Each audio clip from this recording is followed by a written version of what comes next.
तो यार लेकर आ गया हूँ एक और नई वीडियो और इस वीडियो में हम करेंगे ज़ेब्रोनिक्स के गेमिंग कीबोर्ड को अनबॉक्स। इसका नाम है ज़ैप मैग्नस। ब्लैक कलर का बॉक्स है यार, काफी बढ़िया लग रहा है। ज़ेब्रोनिक्स की यहाँ पे ब्रांडिंग दी गई है। ये फुल साइज कीबोर्ड है यार, RGB कीबोर्ड है और इसके अंदर आपको यार मेम्ब्रेन बेस्ड कीज मिलती है। देखने के अंदर ये एक मेम्ब्रेन बेस्ड कीबोर्ड है, मैकेनिकल कीबोर्ड नहीं है। मैकेनिकल कीबोर्ड लेना तो आप वो भी ले सकते हैं, लेकिन इस बजट में ये कीबोर्ड मुझे काफी अच्छा लगा, इसलिए मैंने अमेज़न से मंगाया। इसका रिव्यू करेंगे और देखेंगे इसकी बिल्ड क्वालिटी कैसी है, RGB फीचर्स इसमें कैसे काम करते हैं, इसमें जो मल्टीमीडिया कीज दी गई है वो कैसे काम करती हैं, उन्हीं सारी चीजों को हम इसमें चेक करेंगे और बताऊंगा कि आपको ये लेना चाहिए या नहीं लेना चाहिए। तो यार मेरा नाम है नीरज, आप देख रहे हैं textbook YouTube channel. Let's get started.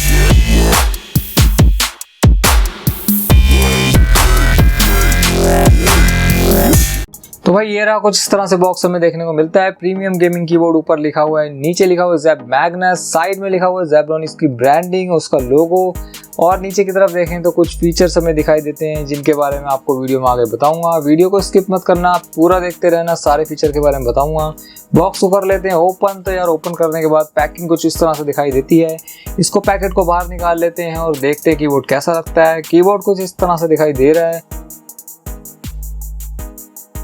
बाकी यार और बॉक्स के अंदर कुछ नहीं है, बॉक्स खाली है। इसको कर देते हैं साइड में, देखते हैं कीबोर्ड को।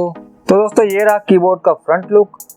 ये कुछ इस तरह से देखने को मिलता है। फ्रंट से ये काफी ज्यादा अट्रैक्टिव, मस्कुलर और एरोडायनेमिक शेप में है। इसकी बैक साइड की बात करें तो यहाँ पे भी इसको काफी अच्छे से डिजाइन किया गया है और यहीं पर हमें ये दो स्टैंड देखने को मिलते हैं। एक यहाँ पे लेफ्ट साइड में है और एक यहाँ पे राइट साइड में स्टैंड दिया गया है। इसके बाद यहाँ इसकी जो केबल दी हुई है ये काफी अच्छी क्वालिटी की ब्रेडेड केबल है, जिसकी लाइफ एक नॉर्मल केबल के कंपैरिजन में काफी ज्यादा अच्छी होती है। और ये USB पिन इसमें हमें गोल्ड प्लेटेड देखने को मिलती है, जो कि एक अच्छी क्वालिटी में आती है। और केबल की लेंथ कम से कम 2 मीटर के आसपास तो है इसकी, और इसको आप कहीं भी आराम से सेट कर सकते हो अपने कंप्यूटर टेबल पर। लेंथ इसकी काफी अच्छी है केबल की।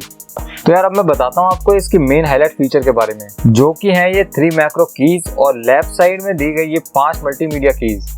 और ये RGB लाइट्स जो यहाँ लेफ्ट साइड में दी गई है और यहाँ एक राइट साइड में भी दी गई है, और ये एक नीचे की साइड में भी आपको RGB लाइट देखने को मिलती है। बहुत ही ज्यादा कूल लगती है देखने में। तो आपको बता देता हूँ ये मैक्रो कीज और मल्टीमीडिया कीज का क्या काम है। तो भाई ये जो मल्टीमीडिया कीज है ना, G1, G2, G3, G4, G5, इन पर आप कोई भी अलग अलग शॉर्टकट असाइन कर सकते हो। ये जो ऊपर मैक्रो कीज है ना, M1, M2 और M3, इन तीनों कीज पर आप अलग अलग कस्टमाइजेशन कर सकते हो। एग्जाम्पल के लिए आप M1 पर G1 से लेकर G5 तक कुछ भी 5 अलग अलग शॉर्टकट सेट कर सकते हो, और M2 पर कोई और शॉर्टकट और M3 पर कोई और शॉर्टकट आप दे सकते हो। जैसे कि आप गेमिंग करते हो, M1 पर आप G1 से लेकर G5 तक गेमिंग के कुछ शॉर्टकट असाइन कर सकते हो, और M2 पर कोई वर्क से रिलेटेड कोई 5 शॉर्टकट आप सेट कर सकते हो, और M3 पर भी आप कोई भी एक्स्ट्रा काम के लिए शॉर्टकट बना सकते हो। और ये शॉर्टकट्स को सेट करने के लिए यहाँ पर एक की दी गई है जिस पर लिखा हुआ है MR। इससे सेट करने की कोशिश करते हैं तो हमें पता भी नहीं चलता कि ये मल्टीमीडिया कीज जो हम सेट कर रहे हैं वो सेट हो भी रही हैं या नहीं। तो इससे बढ़िया तो यार ये है कि ज़ेब्रोनिक्स का एक सॉफ्टवेयर है जो कि इसी कीबोर्ड के लिए डिजाइन किया गया है। मैं उसी सॉफ्टवेयर से आपको बताऊंगा कि किस तरह से इसको सेट करना है। उसके बाद यहाँ पर कुछ कीज और दी गई है, जिसमें फर्स्ट की म्यूट करने के लिए और अनम्यूट करने के लिए, दूसरी वाली जो है बैकवर्ड के लिए है, और तीसरी वाली पॉज और प्ले के लिए, और उसके बाद ये वाली की ये फॉरवर्ड या नेक्स्ट के लिए, और आखिर में ये की म्यूजिक ऑन करने के लिए है। और यहाँ राइट साइड में ये 2 कीज दी हुई हैं।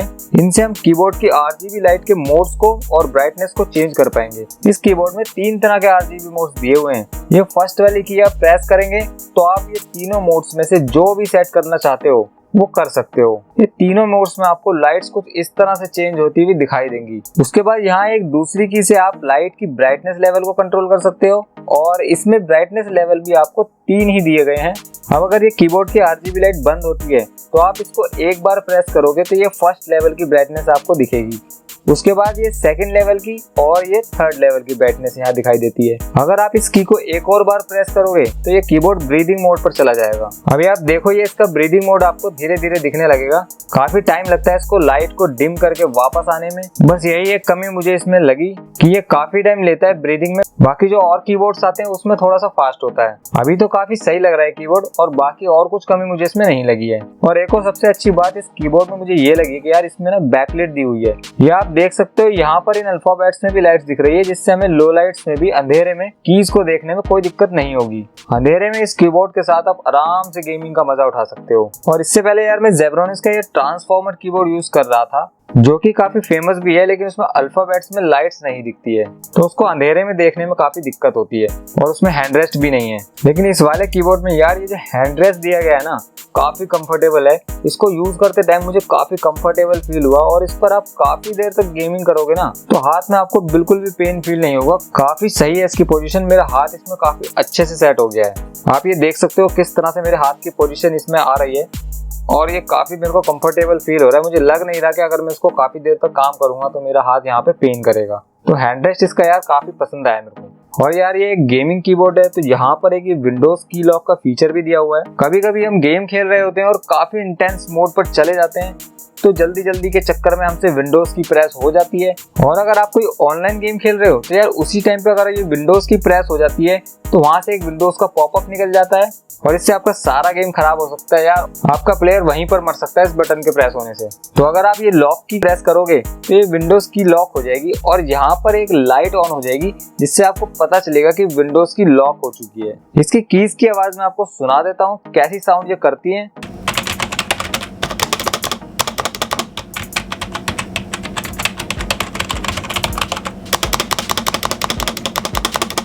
तो देखा आपने किस तरह की साउंड करती है यार। ये मेम्ब्रेन बेस्ड कीबोर्ड है, बाकी सही है यार। मैकेनिकल कीबोर्ड थोड़े से महंगे आते हैं। अगर आप एक कम बजट में गेमिंग कीबोर्ड लेना चाहते हो अच्छी क्वालिटी में, तो आप यार इस कीबोर्ड के साथ जा सकते हो। बहुत ही अच्छा कीबोर्ड है ये, बहुत ही अच्छी लुक्स प्रोवाइड करता है।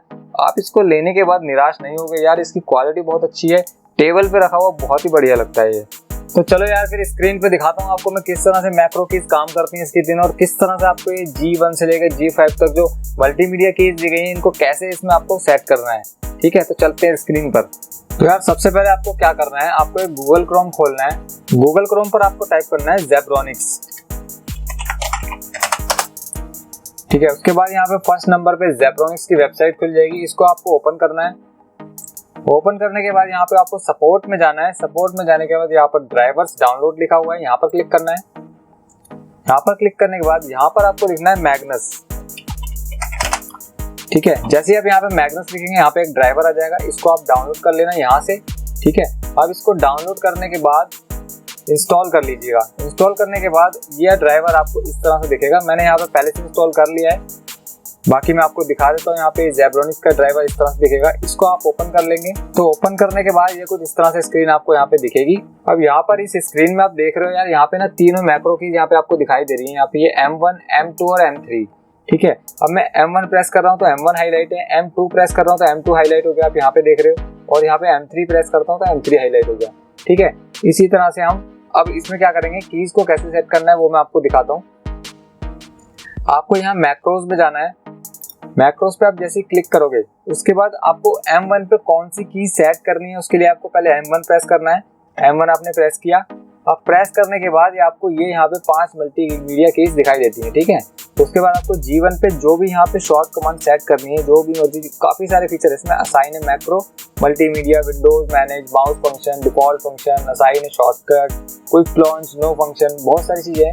इसमें से जो चाहे आप यहाँ पर इस तरह से आप सेट कर सकते हो। G1 में आपने होम पे सेट कर दिया, G2 में आपने मल्टीमीडिया में जाके वॉल्यूम प्लस पे आपने सेट कर दिया। ठीक है, उसके बाद अगर आपको और भी यहाँ पे की सेट करनी है वो आप कर सकते हो। उसके बाद आपको M2 पे सेट करना है, तो आप M2 प्रेस करोगे। ये मैंने M2 प्रेस किया। अब देख रहे हो आप M2 प्रेस करते हैं यहाँ पे सारे के सारे फिर से ब्लैंक हो गए। अब M2 पे मैं यहाँ पे कोई और अलग फंक्शन सेट कर सकता हूँ, जैसे कि अभी मल्टीमीडिया यहाँ पर मैं सेट करता हूँ वॉल्यूम माइनस। ठीक है, और बाकी को मैं खाली छोड़ता हूँ। उसके बाद मैं M3 प्रेस करता हूँ। ये मैंने M3 प्रेस किया। उसके बाद यहाँ पे फर्स्ट वाले के अंदर मैं मल्टीमीडिया में जाकर यहाँ ओपन मीडिया सिलेक्ट कर लेता हूँ। ठीक है, अब ये करने के बाद अब इसको मैं कर दूंगा सीधा अप्लाई। ठीक है, ये अप्लाई कर दूंगा। अब ये अप्लाई हो गया। अब आप देख सकते हो, अब आप M1 प्रेस कीजिए, आपको यहाँ पे दिख जाएगा कि आपने क्या यहाँ पे सेट किया था। M1 में प्रेस करता हूँ तो आपको दिख गया, यहाँ पे देखो होम और वॉल्यूम सेट है। उसके बाद M2 प्रेस करता हूँ तो M2 पे आप देख रहे हो यहाँ पे वॉल्यूम यहाँ पे सेट किया था मैंने। उसके बाद M3 करता हूँ प्रेस, तो M3 पे आप यहाँ पे देख रहे हो ओपन मीडिया यहाँ सेट किया था। तो इस तरह से आप यहाँ पे G1 से लेके G5 तक सारी मल्टीमीडिया कीज को सेट कर सकते हो। M1 पर अलग प्रीसेट बना लो, M2 पर अलग और M3 पर अलग। ठीक है, उसके बाद यहाँ पे दे रखा है हमें एक ऑप्शन एलईडी बैकलाइट का।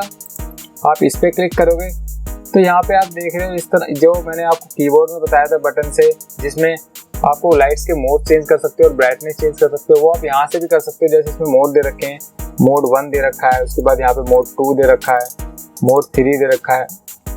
अब यहाँ से भी अगर यहाँ से सिलेक्ट करके यहाँ अप्लाई करोगे तो आपके कीबोर्ड में यहाँ पे आपको लाइट चेंज होकर दिख जाएगी और यहाँ से आपको ब्राइटनेस, ब्रीदिंग, ये सारे ऑप्शन यहाँ पे दिए गए हैं। ठीक है, तो ये तो आप सॉफ्टवेयर से कर सकते हो। बाकी इसमें और जो भी छोटे मोटे फंक्शन है यार वो खुद आप करके देख सकते हो, आप खुद कर लेना, मजा आएगा, करके देखो एक बार। तो यार यही था बस इस कीबोर्ड का रिव्यू। इसके अंदर जो भी कमियां थी और जो भी इसमें खासियत थी वो सब मैंने आपको बता दी है। बाकी आप देख सकते हो यार, आपको अगर ये कीबोर्ड पसंद आ रहा है तो आप ले सकते हो। मैं इसका लिंक डिस्क्रिप्शन में डाल दूंगा, आप वहां से इसको जाके चेकआउट कर सकते हो। बाकी यार आजकल प्राइस तो यार हर चीज के बढ़ रहे हैं, हर चीज के देख लो, आप कंप्यूटर के कोई भी पार्ट ले लो, हर चीज के प्राइस बढ़ रहे हैं। तो यार इसका भी बढ़ चुका है, पहले 1500-1600 में आ जाता था, लेकिन अब वही चीज अब इसमें 500-600 रुपए इसमें भी बढ़ गए हैं।